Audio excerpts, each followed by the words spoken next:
ಆತ್ಮೀಯ ರೈತ ಬಂಧುಗಳಾಗಿ ರಾಜ್ಯಾದ್ಯಂತ ಯಾವುದೇ ಹೋರಾಟ ತೆಗೆದುಕೊಳ್ಳಿ ಈ ತಾಲೂಕಿನಲ್ಲಿ ಆಗಬೇಕಾಗಿರೋ ಅನುಕೂಲಗಳಿಗೆ ನಮ್ಮ ಬೆಂಬಲ ಸಂಪೂರ್ಣ ಇದೆ. ಮೊದಲನೇದಾಗಿ ಈ ತರ ಹೋರಾಟದ ಮುಖೇನನೇ ಎದುರಿಸಬೇಕಾದ ಪರಿಸ್ಥಿತಿ ಬರೀ ಎದುರಿಸೋದಲ್ಲ, ಹಂಗೇನು ಹೇಳ್ಬೇಕಾಗ್ತದೆ. ನಮ್ಮ ಹಕ್ಕುಪತ್ರಗಳನ್ನ ಇವರು ಇಷ್ಟ ಬಂದಂಗೆ ಒಂದೇ ಸರ್ಕಾರದಲ್ಲಿ ಒಂದು ಕಡೆ ಸರ್ಕಾರ ಉದಾಹರಣೆ ಹೇಳ್ತೀನಿ. ಕರ್ನಾಟಕ ರಾಜ್ಯ ಸರ್ಕಾರ ಅರಣ್ಯ ಇಲಾಖೆನೂ ಅದೇ ಸರ್ಕಾರದ್ದೇ, ಕರ್ನಾಟಕ ರಾಜ್ಯ ಸರ್ಕಾರನೂ ಕೂಡ ಇದೆ, ಮುಖ್ಯಮಂತ್ರಿಗಳು ಕಂದಾಯ ಇಲಾಖೆನೂ ಇದೆ, ಅರಣ್ಯ ಇಲಾಖೆ ಇದೆ. ಇದೇ ಒಂದು ಸಣ್ಣ ಉದಾಹರಣೆ ಕೊಡ್ತೀನಿ. ಈ ರೀತಿ ರೈತರಿಗೆ ಒಕ್ಕಲು ಎಬ್ಬರಿಸ್ತಕ್ಕಂಥದ್ದನ್ನ ಅಕ್ರಮ ಸಕ್ರಮ ಏನೇನೋ ಮಾಡಿಬಿಟ್ಟಿದ್ದಾರೆ, ರಾಷ್ಟ್ರಾದ್ಯಂತ ಮಾಡಿದ್ದಾರೆ. ಬಾಂಡ್ ಹೆಸರಿನಲ್ಲಿ ಸಾವಿರಾರು ಕೋಟಿ ನುಂಗು ಕುಡಿದ್ರು ಕೂಡ ಅದು ಅಕ್ರಮ ಸಕ್ರಮ.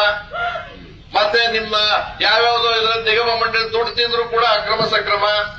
ಬೆಂಗಳೂರಿನಲ್ಲಿ ಫುಟ್ಪಾತ್ ಮೇಲೆಲ್ಲ ಅಂಗಡಿ ಪಂಗಡಿ ಇಟ್ಕೊಂಡ್ರೆ ಅಕ್ರಮ ಸಕ್ರಮ, ಮನೆ ಕಟ್ಕೊಂಡ್ರೆ ಅಕ್ರಮ ಸಕ್ರಮ. ಅವ್ರನ್ನ ಯಾರಿಗೂ ಒಕ್ಕಲಿಸಲ್ಲ, ಕೇವಲ ರೈತರೇ ಯಾಕೆ ನಿಮ್ ಕಣ್ಣಿಗೆ ಕಾಣಿಸ್ತಾರೆ ಅಂದ್ರೆ ನಾವು ನಿಮಗೇನು ಬಹಳ ಮೂರನೇ ದರ್ಜೆಯ ವ್ಯಕ್ತಿಗಳಿದ್ದೀರಾ.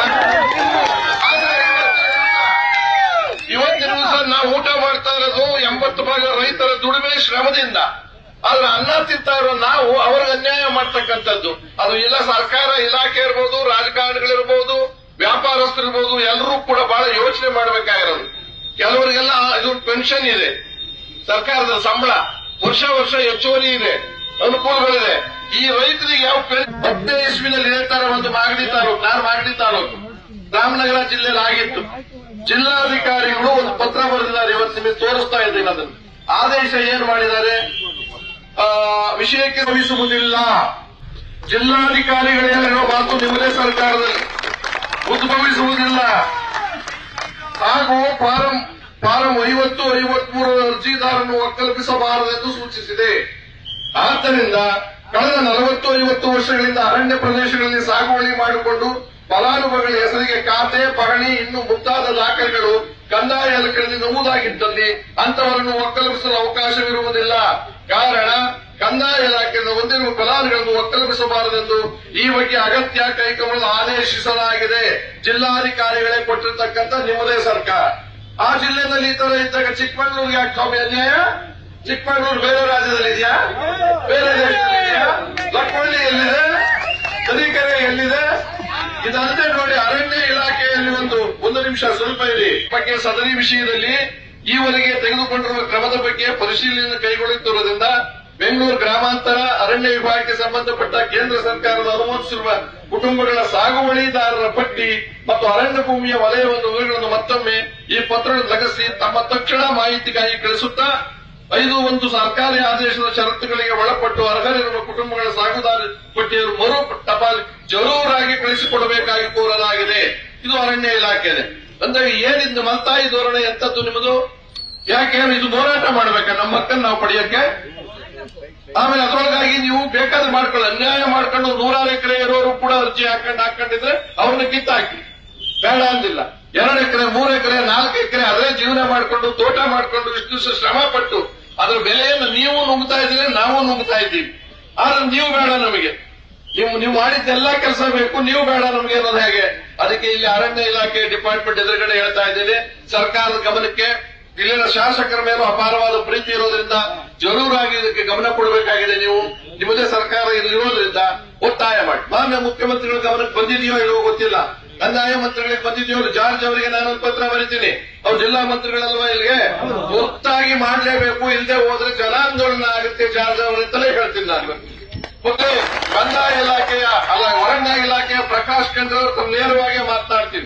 ಇವತ್ತು ಈಶ್ವರ್ ಖಂಡ್ರೆ ಅವರ ಜೊತೆಯಲ್ಲಿ ನೇರವಾಗಿ ಮಾತನಾಡ್ತೀನಿ. ಗಮನಕ್ಕೆ ಬಂದಿದೆಯಾ ಇಲ್ವಾ? ಬಂದಿದ್ರೆ ಯಾಕೆ ಸುಮ್ಮನೆ ಕೂತಿದ್ದೀರಾ? ನೀವಿಬ್ರು ಸೇರ್ಕೊಂಡು ಮುಖ್ಯಮಂತ್ರಿಗಳ ಜೊತೆ ಮಾತಾಡಿ ಜಿಲ್ಲಾಧಿಕಾರಿಗಳಿಗೆ ಆದೇಶ.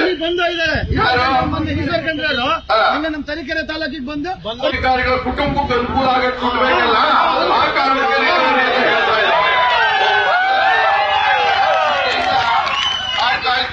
ಇದೇ ಮಾತನ್ನ ಪ್ರಕಾಶ್ ಖಂಡ್ರೆ ಅವ್ರಿಗೂ ಹೇಳ್ತೀನಿ, ಈಶ್ವರ್ ಖಂಡ್ರೆ ಅವ್ರಿಗೂ ಹೇಳ್ತೀನಿ, ಮತ್ತು ಜಾರ್ಜ್ ಅವ್ರಿಗೂ ಹೇಳ್ತೀನಿ, ನೇರವಾಗಿ ನಮ್ಮ ಮುಖ್ಯಮಂತ್ರಿಗಳಿಗೆ ಹೇಳ್ತೀನಿ. ನೋಡಿ ಇವತ್ತು ಎಂತ ಪರಿಸ್ಥಿತಿ, ಎಲ್ಲ ಬೇಜವಾಬ್ದಾರಿ ಅಧಿಕಾರಿಗಳಿಂದ ಆಗಿರ್ತಕ್ಕಂಥ ಅನಾಹುತದಿಂದ ಮುಖ್ಯಮಂತ್ರಿ ಸ್ಥಾನಕ್ಕೆ ಕೂತು ಬಂದ್ಬಿಟ್ಟಿದೆ. ನೋಡಿದ್ರಲ್ಲ ಈಗ ಗವರ್ನರ್ ಸ್ಯಾಂಕ್ಷನ್ ಕೊಟ್ಟಿದ್ದನ್ನ, ಅವ್ರು ತಪ್ಪು ಅಲ್ವೇ ಅಲ್ವ? ಮೂಡಾದವ್ರು ಯಾರೋ ಮಾಡಿರೋ ಕೆಲಸಕ್ಕೆ ಹೀಗೆ ಅಧಿಕಾರಿಗಳ ಅನಾಹುತದಿಂದ ಸರ್ಕಾರಕ್ಕೂ ಕೆಟ್ಟ ಹೆಸರು, ರೈತರಿಗೆ ಬಹಳ ಅನ್ಯಾಯ. ಬಹಳ ಅನ್ಯಾಯ ಅಲ್ಲ ಕಡೆ ಹಾಕೋಬೇಕು. ಆ ದೃಷ್ಟಿಯಿಂದ ನಾನು ಕಾಯಂ ಮುಖ್ಯಮಂತ್ರಿಯಾಗಿ ನಿಮ್ಮೆಲ್ಲರ ಹೃದಯದ ಮುಖ್ಯಮಂತ್ರಿಯಾಗಿ ಹಾಲಿ ಮುಖ್ಯಮಂತ್ರಿಗಳಿಗೆ ನಮ್ಮ ಕಾಯಂ ಮುಖ್ಯಮಂತ್ರಿ ಗೋಳನ್ನ ನನ್ನ ಕಣ್ಣೀರು, ಈ ರೈತರ ಕಣ್ಣೀರು, ಲಕ್ಷ್ಮಳ್ಳಿಯ ಜನರ ಕಣ್ಣೀರು ಮತ್ತು ತರೀಕೆರೆ ಜನರ ಕಣ್ಣೀರು ಅಂತ ಭಾವಿಸಿಕೊಂಡು ಈ ಯಾವುದೇ ರೀತಿಯ ಒಕ್ಕಲನ್ನು ಎಬ್ಬಿಸ್ಕೂಡುದು. ಒಂದು ವೇಳೆ ಇದಕ್ಕೆ ಮುಂದುವರೆದ್ರೆ ಪ್ರಾಣ ಕೊಡೋದಕ್ಕೂ ಸಾಧ್ಯ ಇದ್ರೆ ನಾವು ಸಾಧ್ಯ ಇಲ್ಲ ಅದಕ್ಕೂ ತೀರ್ಮಾನ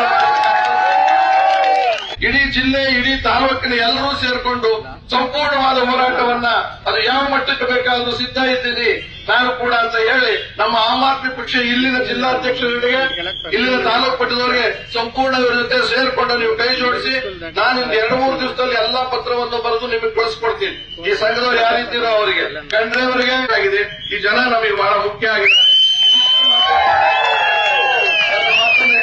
ನಿಮ್ಮೆಲ್ಲರಿಗೂ ಹೋಲಿಸಿ ಅರಣ್ಯ ಇಲಾಖೆಯವರಿಗೆ ದಯಮಾಡಿ ಏನಾದರೂ ವೆರಿಫಿಕೇಶನ್ ಸರ್ಕಾರದಿಂದ ಏನಾದರೂ ನಿರ್ದೇಶನ ಅಥವಾ ಯಾವ್ದಾದ್ರು ಸಿಹಿ ಸುದ್ದಿ ಇದ್ರೆ ತಿಳಿಸಿ. ಕಹಿ ಸುದ್ದಿ ಹೇಳಕ್ ಬರಬೇಡಿ, ಇಕ್ಕಟ್ಟಿಗೆ ಸಿಕ್ಕಾಕತ್ತೀರ. ಅಕಸ್ಮಾತ್ ಬಂದ್ರು ನಾವು ಕೇಳೋದಿಲ್ಲ ಅನ್ನೋ ಮಾತನ್ನ ಹೇಳಿ ರೆವಿನ್ಯೂ ಡಿಪಾರ್ಟ್ಮೆಂಟ್ ಅವರಿಗೆ ನೀವು ಅವರು ಸಮಜಾಯಿಸಿ ಮಾಡಿಕೊಂಡು ಹಕ್ಕು ಪತ್ರಗಳನ್ನ ರಾಮನಗರದಲ್ಲಿ ಯಾಕೆ ಕೊಟ್ಟಿದ್ದೀರೋ ಹಾಗೆ ಕೊಡಬೇಕು ಅಂತ ಹೇಳಿ ನಾನು ಮಾತು ಮುಗಿಸ್ತಾ ಇದ್ದೀನಿ. ಭಾರತ್ ಮಾತಾಕ್ಕೆ ರೈತರ ಹೋರಾಟಕ್ಕೆ ಅನ್ಯಾಯದ ವಿರುದ್ಧ ಅನ್ಯಾಯದ ವಿರುದ್ಧ ಅರಣ್ಯ ಇಲಾಖೆಗೆ ಹಕ್ಕು ಪತ್ರವನ್ನು ಆದೇಶ ಕೊಡಲೇಬೇಕು.